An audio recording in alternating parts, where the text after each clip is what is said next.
GitHub Actions actually runs as the same identity across everything. And so if you just make calls to the GitHub API, you can get a valid signature for the GitHub Actions bot user, regardless of what repo that you put it in. And so it becomes an interesting path for attack of dependency confusion of like, how do you know these things are actually legitimate? Part of the difficulty is like, security for a lot of computer things is, weirdly a very human problem. So even if you were like checking checksums, if CodeCov did a legitimate update, the hash would change. So then the question becomes like, how do you know that's actually a legitimate change or a malicious change? That is a small taste of what's coming up in this week's episode with Billy Lynch.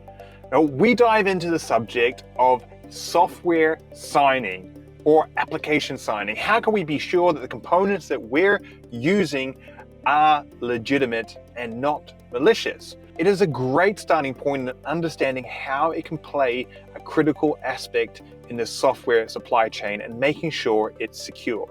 And I have to say, Billy is an absolute expert in this, and it was a privilege to be able to pick his brains, not only about how this all works and fits together, but how it potentially could have been used in some real life attacks that have happened, and how it possibly could have prevented it, along with all the latest developments and new tools that are coming out in this field. Billy is a staff software engineer at Chainguard, working on developer tools and securing software supply chain for everyone. He's an active contributor and maintainer to the Sigstore and Tekton projects and is the creator of Gitsign. Prior to working at Chainguard, Billy worked for several development tool teams at Google, including Cloud Build, Cloud Code, and Cloud Source Repositories. So Billy has some fantastic credentials and definitely knows what he's talking about. But enough from me. I want to dive into this episode, so I'm going to hand it over to my partner in crime on the Security Repo podcast, Dwayne McDaniel, to kick us off on this week's episode. How did that story go? How did you get into security in the first place? So I got into security by way of developer tools. So before I was at Chainguard, I was at Google for over 8 years or almost 8 years. So I started on like the Google Code team. That became the Cloud Source Repositories team. That became the Cloud Build team. And so I had this like long winding path to end up in supply chain security.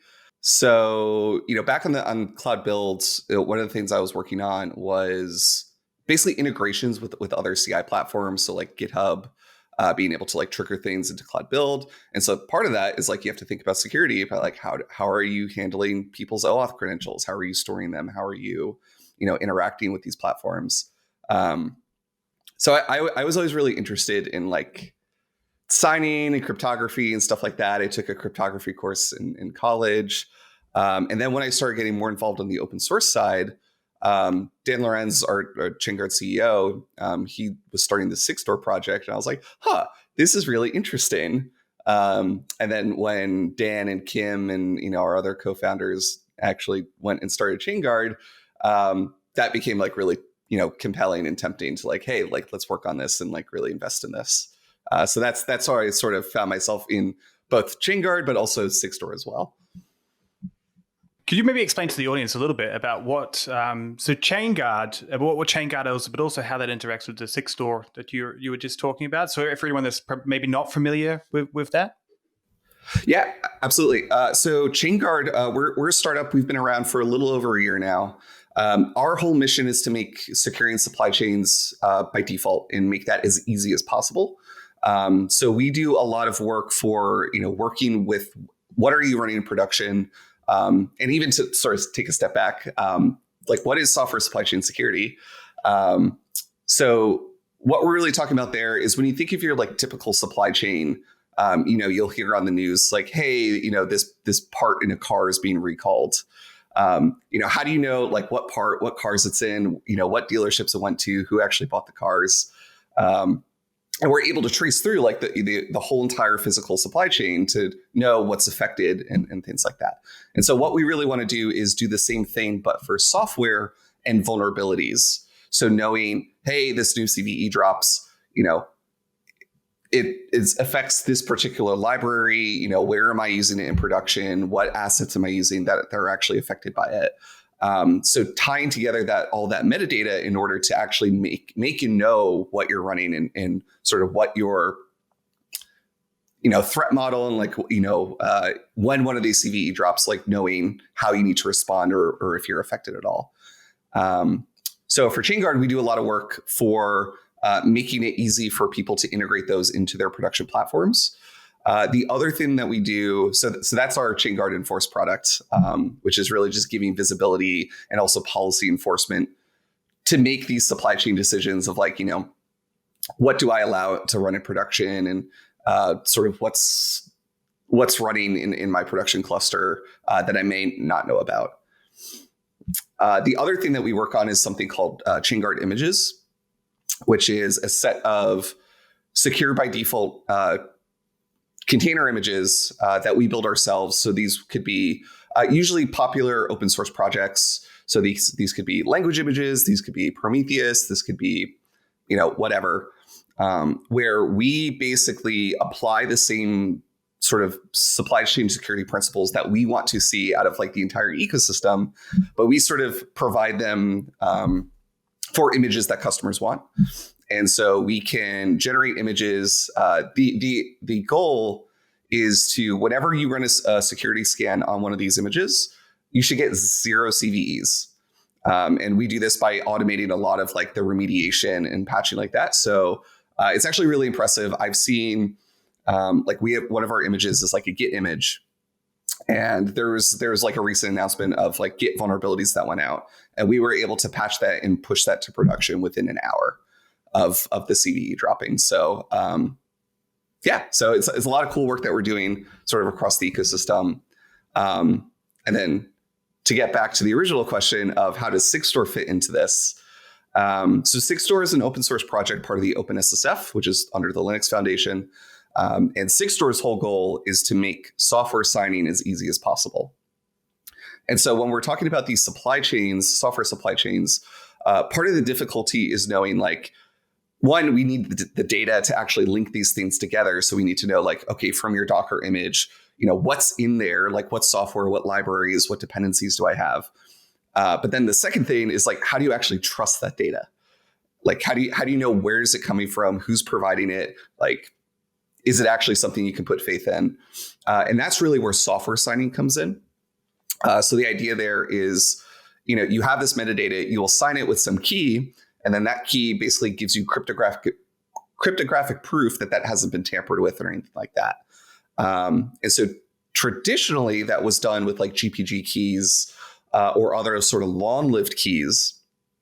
But some of the challenges that we saw in the industry is key management is a very hard problem, and to expect everyone to do that right is very hard and like a very, very high bar in order to, as an organization, make sure that you're in compliance of. And so the idea behind Sigstore was really like, okay, what if we can make that easier? What if users didn't have to think about key management? And that's where the idea of keyless signing comes into play. So this is something that's part of Sigstore, where instead of having users provision their own long-lived key, have to manage that, have to rotate it, have to protect it, what we do instead is we generate new keys on the fly. And the idea is you generate a key for a signing event, you use it to sign whatever you want, and then you throw it away, never to be used again. And by doing that, you're basically rotating a key every single time. So you're drastically reducing that window of like, where it can be leaked and how it can be used and things like that. And so there's a lot of work that goes into that. So instead of tying things to keys, what we do is we tie things to identities. And so when we generate that key, what we do is we send users through like an OAuth flow. So your typical sign in with Google, sign in with GitHub, things like that. And then we bind the key that you generate to that OAuth identity with the certificate authority that Sigstore runs. And so that's sort of Sigstore as a whole. So we at Chainguard leverage that very, very heavily to basically create these trust chains. Because we're relying on OAuth and because we're like a lot of this is powered by OIDC, there's a lot of really cool things you can do with automation. Because if you look at cloud providers, GitHub Actions, GCP, AWS, they actually provide OIDC providers for the compute runtimes that they run on. And so if you apply this in those automated environments, you can actually get this for free without any user interaction. And you can just sign things as the service account that things are running as, rather than like individual keys that you don't necessarily know who has access to, things like that. So I will pause there for questions, because signing things in general, like why is this important? There might be developers out there listening to this that haven't run into the signing problems yet. So could you just give us a quick high level and like, what are we even talking about when we say signing? Yeah, so some of it is there's two sort of paths you can take here. So, as I mentioned before, signing is really the mechanism to prove that some data hasn't been tampered with and has come from like a source that you know. So this could be, from a developer. This could be, often for your CI/CD platforms. So you want to know. So like a common use case is for container image signing. Ideally, you would only want to deploy things to prod that have come from your production CI cluster and not just from, a random developer's machine. So how you go about that is, you build your Docker image, but then you sign that container as well with the identity or the key of your CI cluster.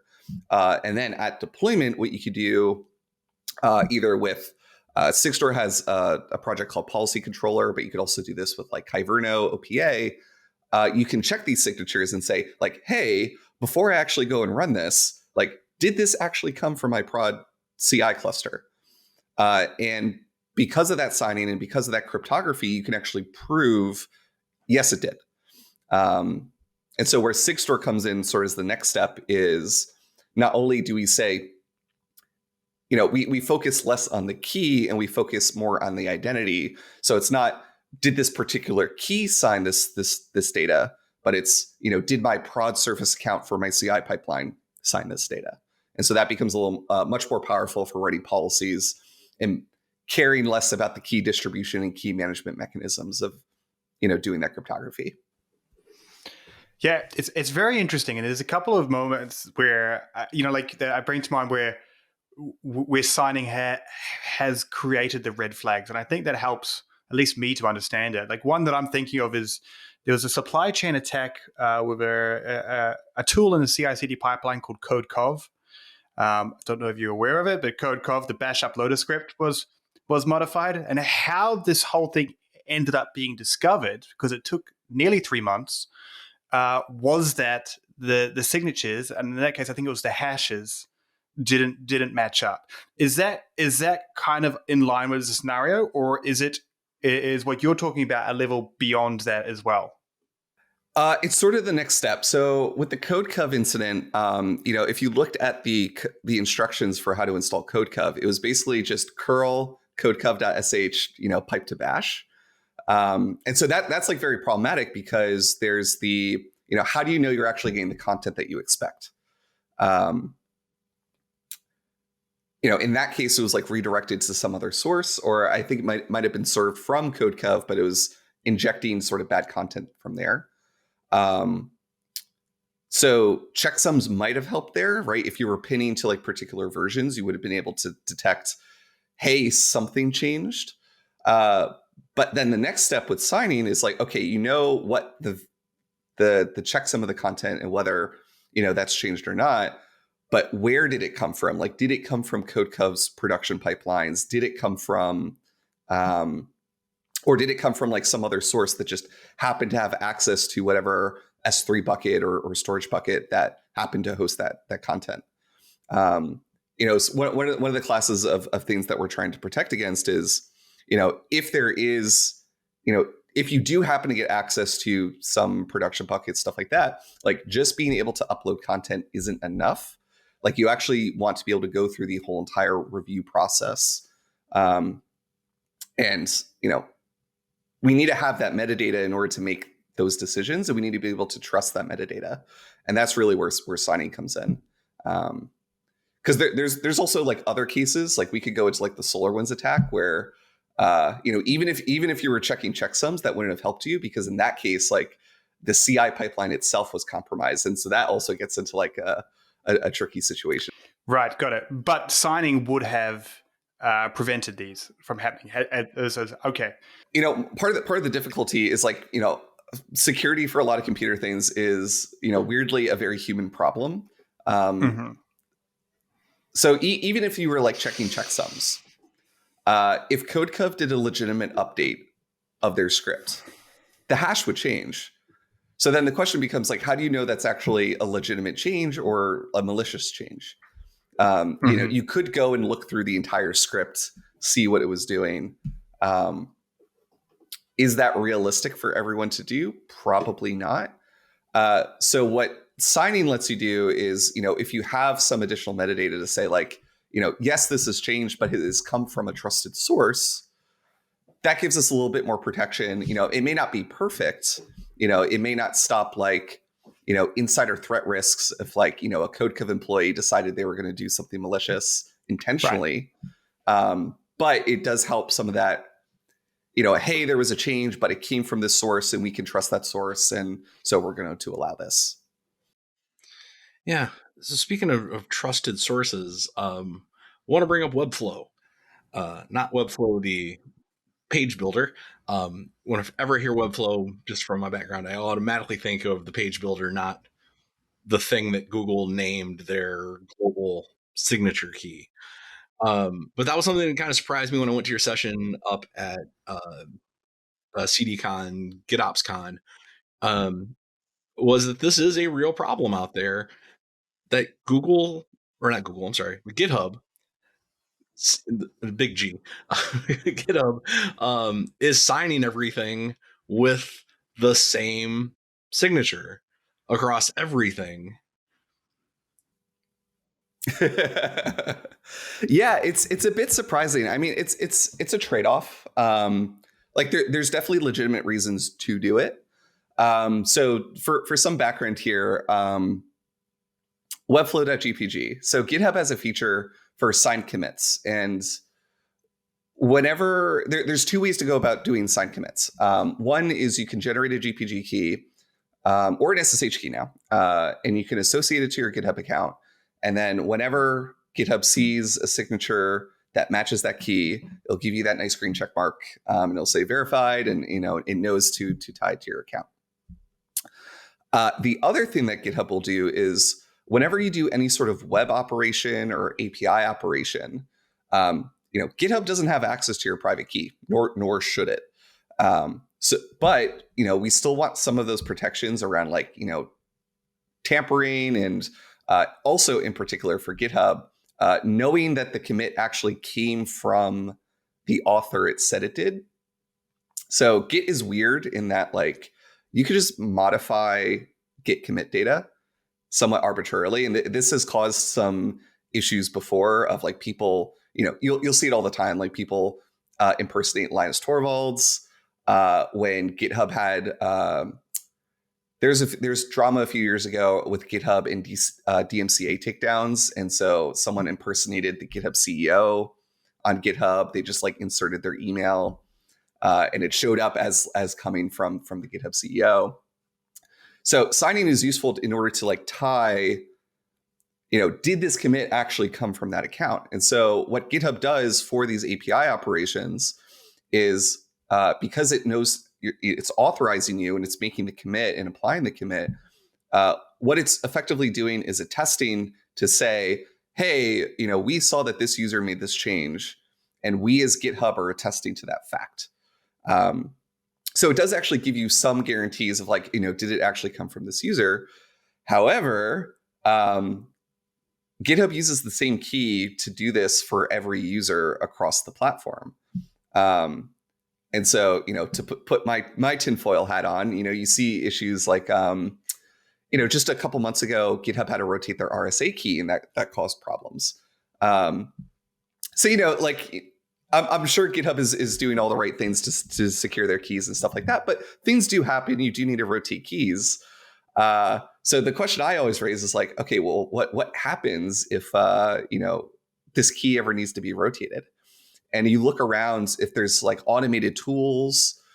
So I know for like like Kubernetes, they use a tool called Prow to basically handle merges into their system. Prow will use the Webflow.gpg key because it's using the API to merge those changes. So if you look at projects like Kubernetes, you look at projects, I think even like Sigstore itself, because we often hit the merge button to merge these commits into main, they're all signed by this Webflow.gpg key. And this creates some like weird behavior because you can do some weird things with it. So I at my talk at CDCon, I showed off this proof of concept where GitHub Actions actually runs as the same identity across everything. And so if you just make calls to the GitHub API, you can get a valid signature for the GitHub Actions bot user, regardless of what repo that you put it in. And so it becomes an interesting sort of path for attack of dependency confusion of like, how do you know these things are actually legitimate? How do you know, how much trust should you actually put in these signatures? And then depending on how you model your threat model, it's like, if GitHub, one of the things we're looking for signatures is be able to detect compromises. And ideally, the signature should be something that we should be able to check against the source of the content from. And so the nice thing about like if you bring your own key, like even if GitHub is compromised, since GitHub doesn't have your private key, they can't actually forge those signatures. And so you do have another layer of protection. But the question is, if GitHub is ever compromised, do you have the same level of protection with Webflow.gpg? And that becomes a little more murkier. But I don't want to doom and gloom too much because all that is very hypothetical.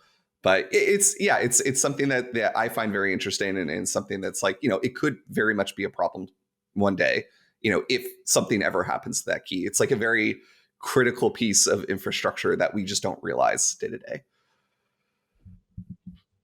Pretty big single point of failure and it is a big if that the key gets compromised. And we've seen this happen before. Circle CI, they compromised the developer's machine by deploying malware, and then we're able to compromise Circle CI and get into private do all kinds of nasty stuff. This is a scenario potentially if the right person was targeted, and depending on how GitHub has their key set up, a lot of hypotheticals here, but you could see based on what has happened before how it could happen again. Yeah. One of the things, just moving on here, is there's a tool that you've been working on associated with called Rector. Could you maybe give us a quick overview of what Recor is and how this relates into kind of the conversation around potentially adding levels of security and metadata and other areas when it comes to supply chain security? Yeah, so Recor is another piece of the Sigstore puzzle. So I mentioned before, part of what Sigstore does is it runs a certificate authority that knows how to like bind, keys to user identities. So when we look at the Webflow.gpg, like one of my dreams, and I've talked to folks at GitHub about this, is like, if people are making these API calls to GitHub and they have their OAuth identity already, like, can we just do this keyless flow with Sigstore in order to like mitigate some of that, or at least spread the load over Webflow.gpg? But part of the challenge when you use the keyless flow is because the keys are only supposed to be valid for a short period of time. Typically, when you do validation with like X509 certs, you're not supposed to trust certificates after they're expired because you're meant to like rotate a new one in. And so that creates a problem when we want to verify these signatures days, weeks, months down the line, and these certs are no longer valid in terms of like signing and stuff like that. So that's really where Recor comes in. So Recor is a transparency log. So if you're familiar with like certificate transparency logs with like Let's Encrypt, things like that, it's a very similar vein.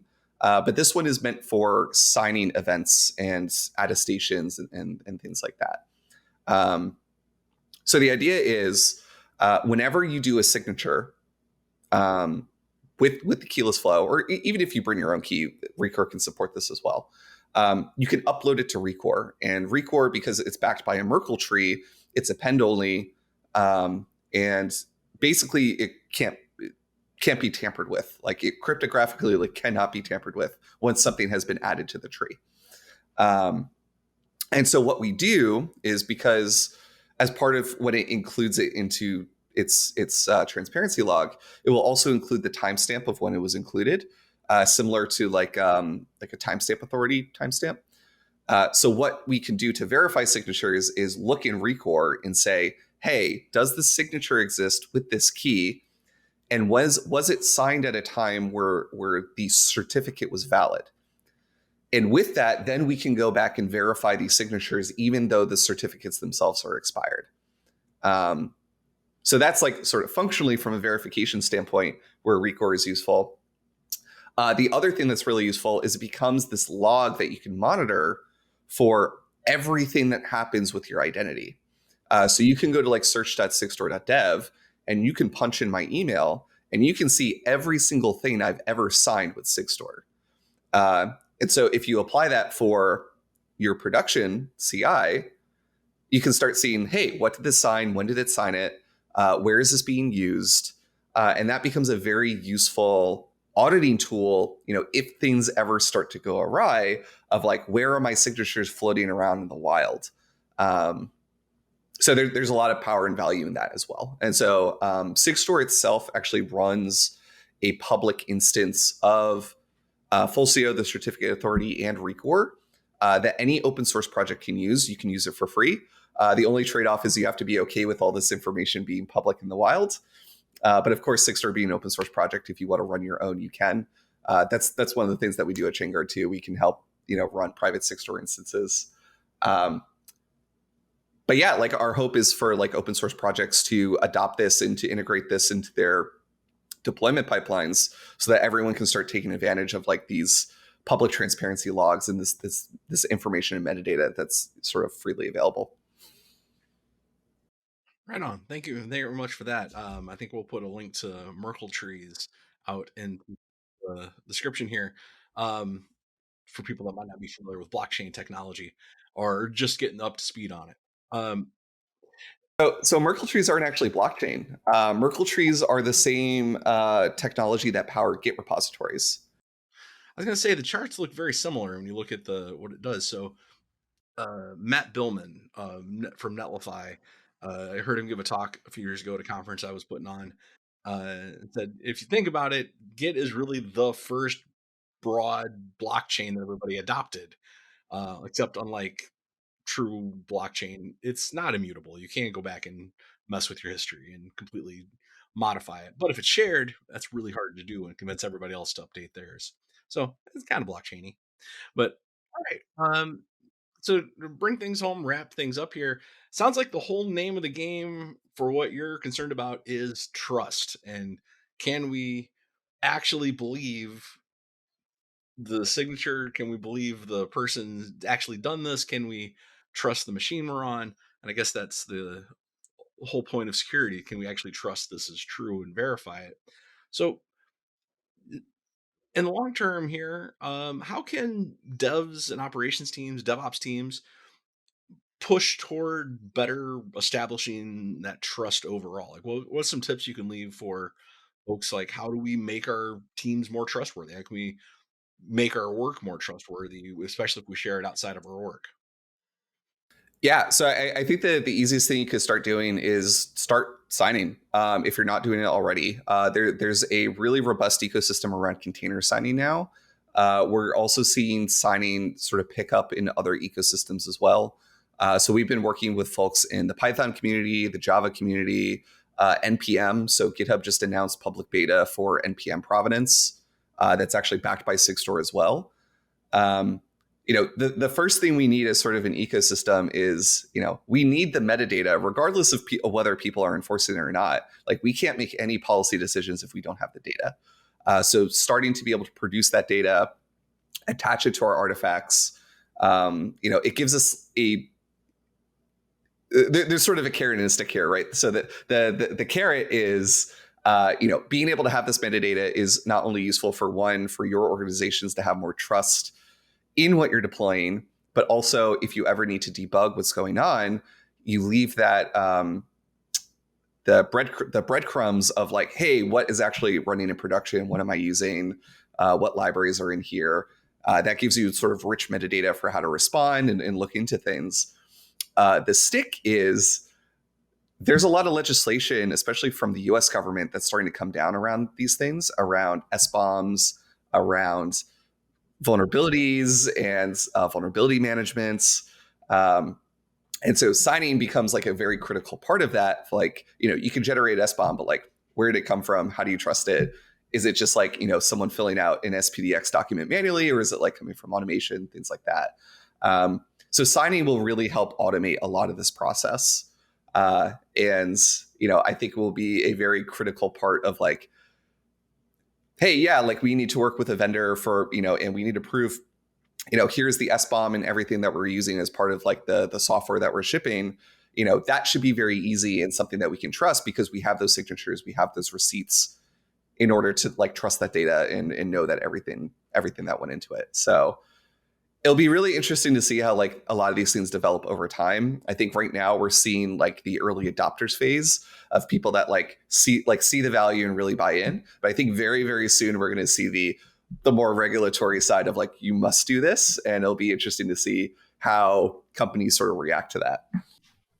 I mean, we're on the date now. Like you're supposed to be turning in those SBOMs right now. What will happen and how many will get turned in and what they'll even do with them when they get there. That's a whole other conversation we don't have time for today. Yeah, it's super interesting. And, and part of it is that Log4j happened 2 years too soon, where I think if Log4j happens now, it would be the perfect test to see, did this SBOM legislation actually work, right? Because we kind of need some kind of catalyst to be like, because I remember November, like the phone's nonstop ringing, but everyone's trying to figure out, because we're a vendor, they're trying to figure out what our exposure is it so that they know what their exposure is it through us. And then you multiply this through every element of your supply chain. No one had any idea. Right. If we had some SBOM legislation in, and better yet, if we were signing these things so that we could actually be confident in these SBOMs, I think when you put it in that context, it would make these big security catalysts, which are going to happen again, believe me, it's inevitable, a lot easier. But it's a shame that it happened when it did, because it would be an interesting trial right now to see where we are and if people did turn in their SBOMs. Just to close up from the episode, I want to thank you so much, Billy, for coming on.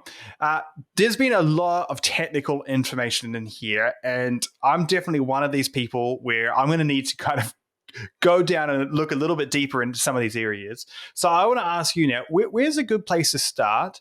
And if people kind of wanted to follow you, and I know you speak at conferences, or I don't know if you share more contacts, but what are some good resources, and what is the best way for our listeners to kind of keep track of you and stay up to date in your presentations and what you're up to?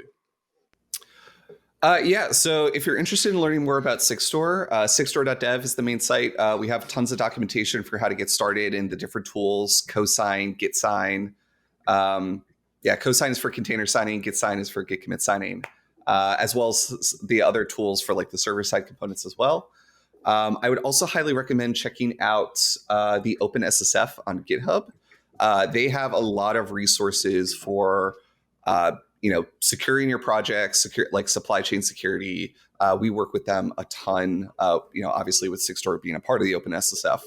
But they have a lot more resources for just like general, security practices. For me personally, if you want to ever follow me, I'm on Twitter. WF Lynch is my handle. And yeah, if you're ever at a conference and you see me, always feel free to come up and say hi. I'm always happy to talk. Awesome. We'll put those links in the show notes for everyone. Well, I will confirm. Yes, you can just walk up to Billy and talk to him at a conference. That's really nice guy. Personal. Awesome. Well, thanks again, Billy. Dwayne, do you have any final words before we click the rate bid button? Or? I just want to say thanks again for being on here, and thanks for all the work you do out there trying to make the world more secure. We need more people thinking in those terms. So really appreciate your efforts. Yeah, thank you. Happy to be on.